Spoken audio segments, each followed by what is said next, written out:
Hello everyone and welcome to another Customer Service Champions training video. My name is Tal Schnell. I'm your customer service coach, speaker, and mentor. And today I'm excited to share with you this topic because a lot of people are asking, how do you connect with customers? How do you connect with prospects? How do you create those relationships that builds on connection? And this is what I want to talk to you about it today. And I think that you will gain a lot of value from this video because I want you to think about the person that you made a connection with, maybe in the past week, maybe in the last month, you made a connection with someone, and there's certain things that created that connection between you and that person. And so I want to talk to you about that and share with you some wisdom of what I've learned with connecting with customers. I can tell you I connect with probably 20 to 25 people a day as far as potential customers, prospects, and people that will be at our hotel, and then building those relationships with people excuse me,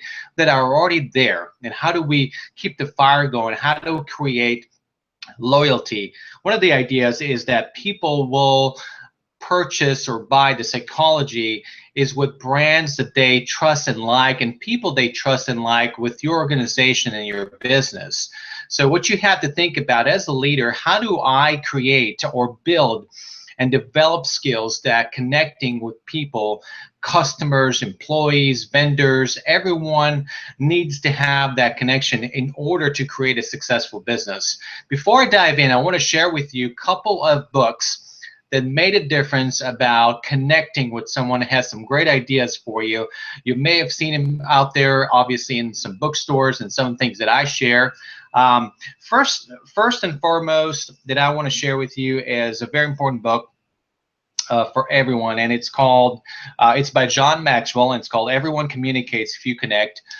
You really need to get this book if you want to connect with people wherever you are. It doesn't matter if it's your business, relationships, personal, community. This is a great book that will give you a lot of awesome ideas on how to connect with people. There's some great ways to do so here, and then you can see a lot of things that I've been marking on it because it's truly, you know, as you know, John Maxwell is great at what he does and brings a lot of inspiration. The next one is I'm going to be sharing with you is a classic, and this is How to Win Friends and Influence People. It's been on paperback for a long time now, but it is a classic and has some neat ideas on how to make those connections each and every day. And they're simple, practical ideas. They're not an academic, intellectual exercise. So get this book if you haven't so far. And then the last one is Go Givers by Bob Burg and John David Mann. Go Giver Sells More, it's the title.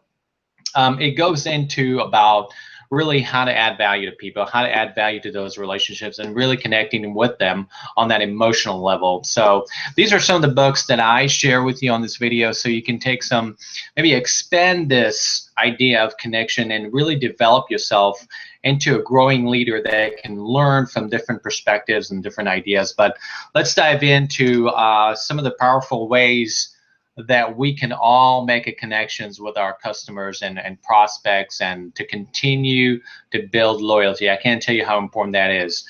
So number one is, and as you're thinking about this particular person that you connected with, number one is establishing a common ground. And some people would say, well, you know, how do you establish common ground with people you disagree with? Your values are not the same, and so forth and so on. When you're establishing common ground, it doesn't mean that you will agree on everything and that your values are exactly the same. But what you're trying to establish with common ground with people is to find out a little bit more about them. So it's not about you as much as learning about them and establishing the common ground through learning and finding out more about this person.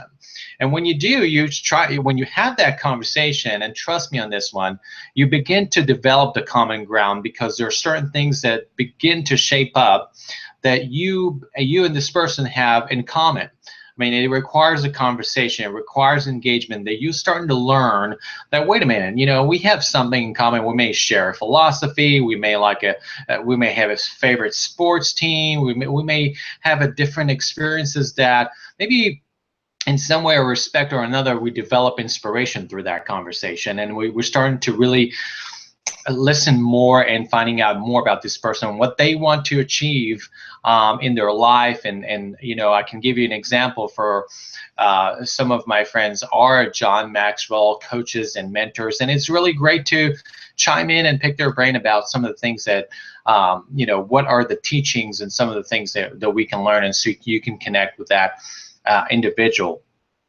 The next thing is to really show that you care and have empathy for the person that you're connecting with. So depending on your business, all of us are in the sales business, right? We're trying to get our product out there, and we try to tell about our company and our brand. Well, this is when you kind of step back a little bit, and what they want to know, and I believe this is true not only for leadership, is that, you know, before people buy a product or before people have a relationship with you on a business level, what they want to know is, can they trust you?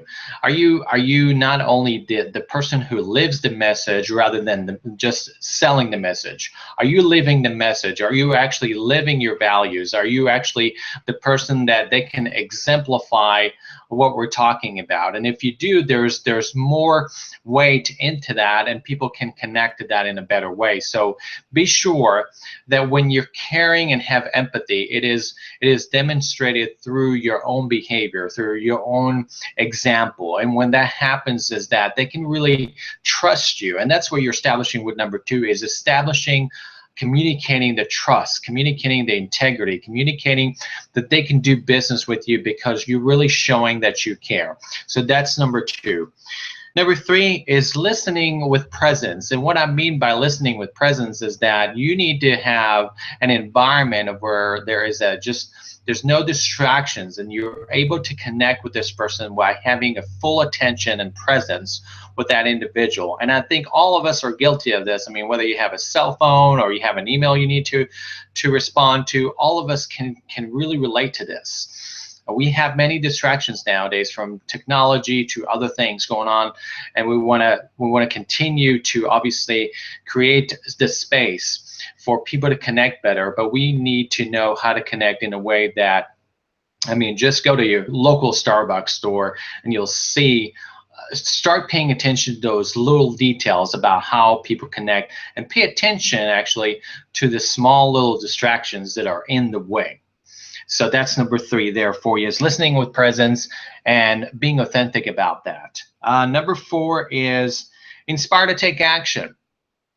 You know, when you moving from the connection phase, creating that emotional connection with them, you're finding the common ground, you're connecting with caring and empathy, you are listening attentively, then you can move on to inspire for action. And what I mean by inspire for action is that after that connection, people are inspired to take action by connecting with you, and that's what they want to do. So as a leader in your business, how do you create that? Depending on those relationships with your employees, customers, and prospects, you're trying to get them to take action. And all of us can relate to someone who inspired us, and we wanted to take action because we're thought about this, and you know, we're ready to take it. We're ready to execute on that idea. We're ready to go to the next level. We're ready to take steps to get us to the goal and to what we're trying to achieve together. So that's number 4 for you.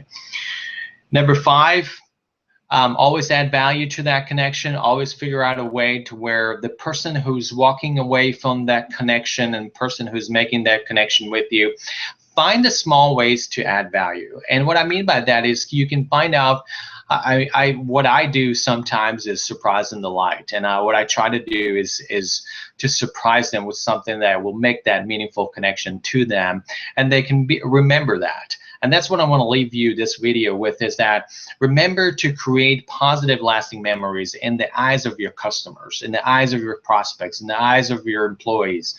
If you are committed, and this is the big vision about connection, to create those positive, lasting memories that you can really share with someone, and that's what it's about. I mean, there's someone in your life that truly connected with you, and you can go back and write down, this is, you know, this is amazing, this person just inspired me, this person was just hitting it all cylinders because I felt the connection.